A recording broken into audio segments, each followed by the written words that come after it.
Hi guys, welcome to my YouTube channel Harsh sir angels classes. बच्चे देखेंगे हमने previous class के अंदर हमने स्टार्ट किया था बेसिक अकाउंटिंग टर्म से, ठीक है, जिसमें हमने सबसे पहले पढ़ा हमने कैपिटल के बारे में, देन हमने पढ़ा लायबिलिटीज के बारे में, उसके बाद हमने पढ़ा एसेट्स के बारे में। तो आज हम इन तीनों टर्म्स के बीच में एक मैथमेटिकल रिलेशनशिप को देखने जा रहे हैं। तो मैं आपको यहां बताना चाहता हूं कि ये जो हमारी तीन टर्म्स हैं कैपिटल, लायबिलिटीज और एसेट्स, बच्चे इन तीनों के बीच में एक मैथमेटिकल रिलेशनशिप होती है और वो क्या होती है कि इन दोनों का जो सम है वो एसेट्स के इक्वल होता है। और आपको ये भी पहले बताया जा चुका है कि हम जो भी चीज सोचते हैं, एनालिसिस करते हैं, it all should be from the business point of view.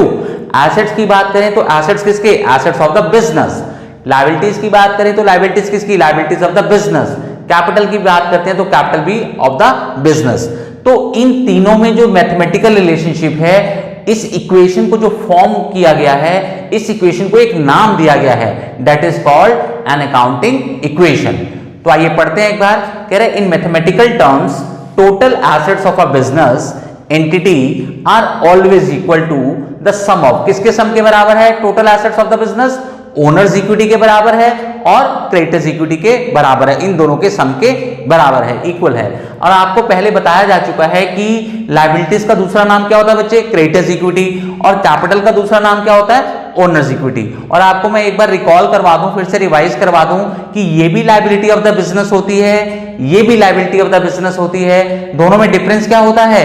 ये जो होती है टुवर्ड्स द आउटसाइडर्स होती है, जबकि कैपिटल जो है ये liability of the business towards the owner होती है। आप इसको एक बार रिवाइज कीजिए, फिर हम आगे कंटिन्यू करते हैं नेक्स्ट डेफिनेशन के साथ। तो आइए बच्चे स्टार्ट करते हैं हम न्यू टर्म बैलेंस शीट से। कह रहे हैं इट इज अ स्टेटमेंट, ध्यान देंगे, विच शोज द पोजीशन। किस चीज की पोजीशन शो करती है स्टेटमेंट? एसेट्स की, लायबिलिटीज की और कैपिटल की, ठीक है, मनी की टर्म्स में। किसकी? Of an accounting entity, means एक बिजनेस की। कब? As on a given date. तो बच्चे देखिए जहां जहां मैंने मार्क किया है, कोई भी चीज आपको डिफाइन करते समय छोड़नी नहीं है। एक बार रिपीट करवा देता हूं, इट इज अ स्टेटमेंट। तो ये एक स्टेटमेंट होती है, means I mean to clear कि ये कोई अकाउंट नहीं है, इट्स अ स्टेटमेंट। क्या दिखाती है? जो दिखाती है पोजीशन को दिखाती है। किस चीज की पोजीशन को दिखाती है? एसेट्स की पोजीशन को, लायबिलिटीज की पोजीशन को और कैपिटल की पोजीशन को। पोजीशन से हमारा क्या मीनिंग है?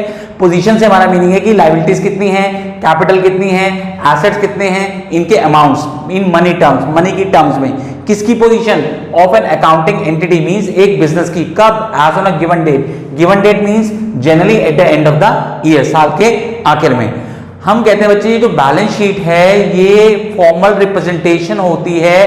किस चीज का? अकाउंटिंग इक्वेशन का एक फॉर्मल रिप्रेजेंटेशन होती है। आप देखेंगे ये मैंने एक फॉर्मेट प्रिपेयर करके दिया है आपको बैलेंस शीट का, जिसमें columns are liabilities amount, assets amount. और बच्चे जैसे कि आपको बताया कि साल के ईयर एंडिंग पर ये प्रिपेयर होती है, तो इसलिए इसकी डेट हमने एक ही बार ऊपर डाल दी है, ठीक है। तो at the end of the year इस बिजनेस के पास cash is 1 lakh rupees, bank balance is 2 lakh rupees, machinery 50,000 की है इनके पास। तो आप देख रहे हैं टोटल ऑफ एसेट्स जो है इनके 3,50,000 रुपीज के हैं। और इसी डेट पर मींस ईयर एंडिंग पर ही इनकी जो लायबिलिटी टुवर्ड्स द ओनर, जिसको हम कैपिटल बोलते हैं, सी से डिनोट करते हैं, that is 3 lakh rupees, and liability towards the outsider, जिसको हम एल से डिनोट करते हैं, दैट इज 50,000 रुपीज। तो आप देख रहे हैं कि टोटल ऑफ एसेट्स इनका कितना बैठ रहा है बच्चे?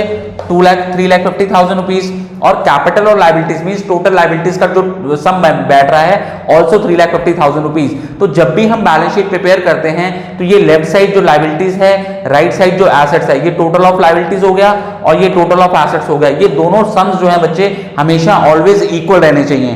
तो आप देखेंगे कि ये जो हमने फॉर्मेट प्रिपेयर किया है बैलेंस शीट का, it is called balance sheet, ठीक है। तो ये साइमल्टेनियसली हमें ये तो बता रहा है, एसेट्स की पोजीशन को बता रहा है कि एसेट्स इतने हैं, कैपिटल इतनी है, लायबिलिटीज इतनी है। साइमल्टेनियसली ये हमें अकाउंटिंग इक्वेशन का फॉर्मल रिप्रेजेंटेशन भी शो कर रहा है। और ये क्या इंडिकेट कर रहा है कि टोटल ऑफ एसेट्स जो हैं कैपिटल और लायबिलिटीज के इक्वल हैं। तो आप रिवाइज कर लीजिए, नेक्स्ट टर्म से स्टार्ट करते हैं।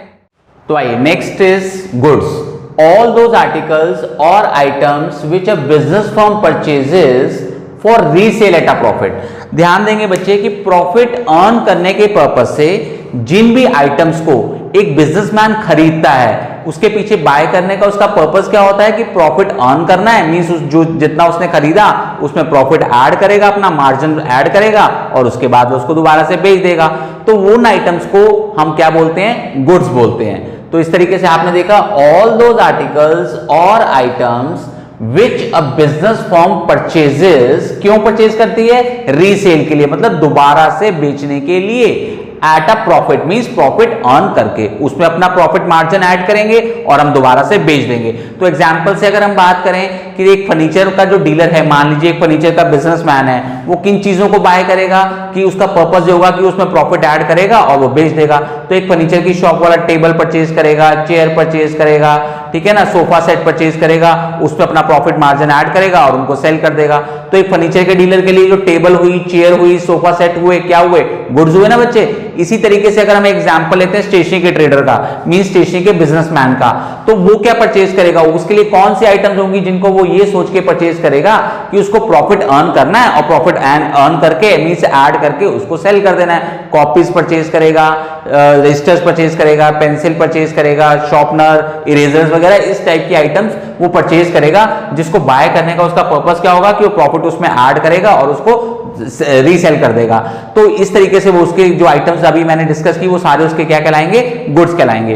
एक बात मैं इसमें और ऐड करना चाहूंगा कि गुड्स की कैटेगरी में रॉ मटेरियल भी आता है, क्योंकि बच्चे देखिए जरूरी नहीं होता कि हर बंदा, हर बिजनेसमैन इसी तरीके का हो कि वो बना बनाया सामान ही खरीदता हो और उसके बाद उसको बेच देता हो। कुछ लोग इस बिजनेस में भी होते हैं, लाइक पहले वो मैन्युफैक्चरिंग के बिजनेस में होते हैं, लाइक पहले वो उसको फिनिश प्रोडक्ट्स बनाते हैं फिर उसको सेल करते हैं। जैसे मान लीजिए इस फर्नीचर के कुछ ऐसे बिजनेसेस भी होते हैं, लाइक वो क्या करते हैं, पहले वो रॉ मटेरियल परचेज करते हैं, वो वुड परचेज करेंगे, फेविकॉल परचेज करेंगे, नेल्स जिसको कील बोलते हैं वो परचेज करेंगे, इस तरीके की आइटम वो परचेज करते हैं मींस रॉ मटेरियल, और फिर उससे वो टेबल चेयर बनाते हैं जिसको हम फिनिश प्रोडक्ट्स बोल रहे हैं और फिर से उसको सेल कर देते हैं। तो मैं यहाँ यही क्लियर करना चाहूंगा कि जो चीजें वो as a raw material buy कर रहे हैं, जैसा कि अभी हमने डिस्कस किया, तो उस रॉ मटेरियल को भी हम गुड्स की कैटेगरी में ट्रीट करते हैं। ये यहाँ पे लिखा हुआ है कि which are used for producing the finish products, finish products को प्रोड्यूस करने के लिए जो चीजें इस्तेमाल हो रही हैं, क्या इस्तेमाल हो रहा है, रॉ मटेरियल इस्तेमाल हो रहा है। Which are also meant to be sold, ये किसके लिए आ रहा है, विच आर किसके लिए आ रहा है, विच आर आ रहा है बच्चे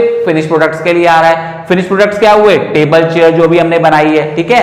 तो इस मींस रॉ मटेरियल भी आपने देखा गुड्स की कैटेगरी में आता है। तो अब हम आ जाते हैं एक एग्जांपल में, जैसे यहां लिखा हुआ है 10 for a furniture dealer purchase of chairs and table is termed as goods while for others it is furniture and is termed as an asset। ये क्या कहना चाह रहा है, इसमें ये कहना चाह रहा है कि बच्चे देखिए अगर टेबल और चेयर एक फर्नीचर का बिजनेसमैन खरीदता है तो उसके लिए वो गुड्स है, क्यों, क्योंकि उसने उसको प्रॉफिट अर्न करके दोबारा से बेच देना है। लेकिन यही फर्नीचर, अगर यही टेबल, यही चेयर अगर मान लीजिए कोई और बिजनेस खरीदता है या मैं खरीदता हूं, वैसे फॉर एग्जांपल कि मेरा कोचिंग इंस्टीट्यूट है, मैं अपने रिसेप्शन के लिए अगर कुछ टेबल परचेज करता हूं, चेयर परचेज करता हूं, तो मेरे गुड्स नहीं है, सिंपली क्योंकि मैंने उनको दोबारा बेचना नहीं है, ठीक है ना, मुझे कोई प्रॉफिट अर्न करके उनको दोबारा सेल नहीं करना है, तो मेरे गुड्स नहीं कहलाएंगे। बट फिर क्या कहलाएंगे, फिर वो मेरे एसेट्स कहलाएंगे। रीजन भी क्योंकि बच्चे देखिए मुझे उसको लॉन्ग पीरियड तक, लंबे समय तक उसको इस्तेमाल करना है, उसका लंबे समय तक बेनिफिट उठाना है उस फर्नीचर का, तो मैं उसको फर्नीचर ट्रीट करूंगा। मेरे लिए क्या टर्म यूज होगी,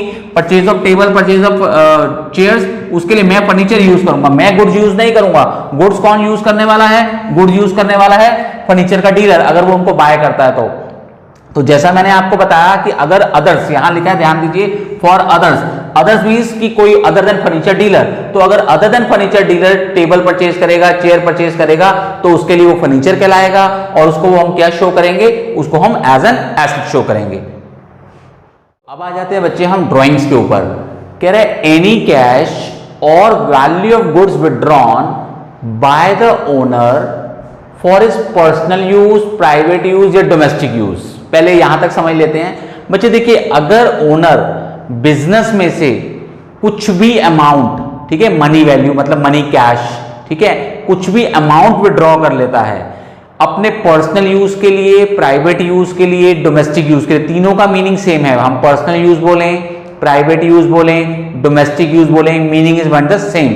तो अगर ओनर ने अपने, क्योंकि उसको भी खुद भी को तो कोई जरूरत पड़ सकती है ना, अब ये तो है नहीं कि उसने बिजनेस को दे दिया तो वो बिजनेस से निकाल नहीं सकता, अब उसको खुद को जरूरत पड़ गई अपने किसी काम के लिए तो वो बिजनेस में से वापस निकाल भी सकता है। ठीक है, तो वो जो अमाउंट वो वापस निकाल रहा है, देखिए ध्यान दीजिएगा, जो अमाउंट वो बिजनेस को दे रहा था दैट इज कॉल्ड कैपिटल, लेकिन उसने जो उससे वापस ले लिया उसको हम क्या बोलेंगे, ड्रॉइंग्स।